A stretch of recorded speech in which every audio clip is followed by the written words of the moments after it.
بسم اللہ الرحمن الرحیم۔ السلام علیکم ورحمۃ اللہ وبرکاتہ۔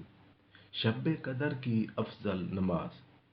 جو اس رات یعنی شب قدر کی رات میں 4 رکعت پڑھے اور ہر رکعت میں بعد سورہ فاتحہ، سورہ قدر یعنی انا انزلناہ فی لیلۃ القدر ایک مرتبہ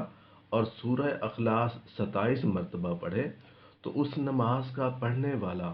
گناہوں سے ایسا پاک صاف ہو جاتا ہے کہ گویا آج ہی پیدا ہوا ہو، اور اللہ جل شانہ اسے جنت میں 1000 محلات عطا فرمائے گا انشاءاللہ۔ ایک روایت میں ہے کہ جو کوئی 27ویں رمضان کو 4 رکعت پڑھے